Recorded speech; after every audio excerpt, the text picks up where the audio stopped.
வணக்கம். எல்லாரும் எப்படி இருக்கீங்க? இந்த வீடியோ மூலமாக சில விஷயங்களை உங்ககிட்ட மனசு விட்டு பேசணும்னு நினைக்கிறேன்.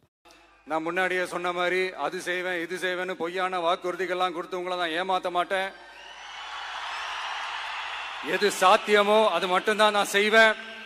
இம்மிடியட்டா உங்க மனசுல ஒரு கேள்வி ஒன்று வரலாம், அப்ப சாத்தியம் இல்லாததை செய்ய மாட்டாங்களா, செய்ய முடியாதா அப்படின்ற ஒரு கேள்வி ஒன்று வரலாம். இத்தனை கோடி மக்கள் என் கூட இருக்கும் போது எது வந்தாலும் பார்த்துக்கலாம், என்ன வந்தாலும் பார்த்துக்கலாம் அப்படின்ற அந்த கான்பிடன்ஸ் என் மனசுல இருக்கு. இன்னொரு விஷயமும் நான் இங்க சொல்லணும். இன்னைக்கு நம்ம தமிழ்நாடு கவர்மெண்ட் இருக்கிற அந்த நிலைமையை பத்தி நான் உங்ககிட்ட நான் சொல்லணும். கிட்டத்தட்ட 10 லட்சம் கோடிக்கு மேல கடன் வாங்கி வச்சுட்டு போயிருக்கிற இன்னைக்கு அந்த தமிழ்நாடு அரசு இருக்கிறப்போ, கஜானாவை சுத்தமா தொடச்சி வலிச்சு வச்சுட்டு போயிருக்கிறப்போ, தூக்க முடியாத சுமையை ஏத்தி வச்சுட்டு போயிருக்கிறப்போ,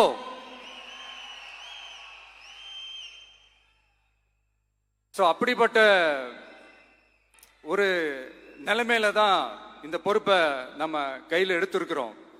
ஹாய் ஃப்ரெண்ட்ஸ், வணக்கம். Welcome back to Tamil Mithran.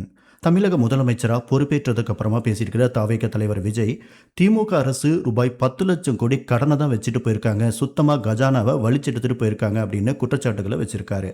இதற்கு பதிலடி கொடுக்கும் விதமாக திமுக தலைவர் ஸ்டாலின் அவர்கள் என்ன சொல்லியிருக்காரு அப்படின்னா, மாண்புமிகு தமிழ்நாடு முதலமைச்சராக பொறுப்பேற்றுள்ள தமிழக வெற்றி கழக தலைவர் திரு விஜய் அவர்களுக்கு எனது மனப்பூர்வமான வாழ்த்துக்களை தெரிவித்துக் கொள்கிறேன். பதவியேற்றதும் தாங்கள் கையெழுத்திட்டுள்ள அறிவிப்புகளையும் வரவேற்கிறேன். எடுத்த எடுப்பிலேயே அரசிடம் பணமில்லை என்று பேச ஆரம்பிக்காதீங்க, அதெல்லாம் இருக்கு. மக்களுக்கு கொடுக்க மனசும் ஆட்சி திறமையும் தான் வேணும். 5 ஆண்டுகளாக கோவிட், வெள்ளம் போன்ற பல பிரச்சனைகளையும் ஒன்றிய பாஜக அரசின் ஓர வஞ்சனையையும் சமாளிச்சுதான் நாங்கள் எண்ணற்ற மக்கள் நலத்திட்டங்களை நிறைவேற்றி இருக்கிறோம். ரூபாய் 10 லட்சம் கோடி கடனை வைத்துவிட்டு கஜானாவை துடைத்துவிட்டு சென்றுள்ளது கடந்த அரசு என்று குற்றச்சாட்டை முதல் உரையிலேயே சொல்லியிருக்கீங்களே. அனுமதிக்கப்பட்ட வரம்புக்குட்பட்டே தமிழ்நாட்டின் கடன் அளவு இருக்கிறது. தமிழ்நாடு அரசின் நிதிநிலை பற்றி கடந்த பிப்ரவரி மாத பட்ஜெட்டிலேயே தெளிவாக நாங்கள் சொல்லிட்டோம். அது உங்களுக்கு தெரியாதா? அதுக்கு பிறகுதான் நீங்கள் பல வாக்குறுதிகளை மக்களுக்கு கொடுத்தீங்க. உங்களுக்கு வாக்களித்த மக்களை மீண்டும் ஏமாற்றி திசை திருப்பாதீங்க. நடைமுறைக்கு சாத்தியமானதை மட்டுமே வாக்குறுதிகளாக அளிக்கிறேன் என்று கூறி ஆட்சிக்கு வந்துள்ள நீங்கள் இப்போதுதான் அரசு நிர்வாகத்துக்குள் அடியெடுத்து வைக்கிறீர்கள்.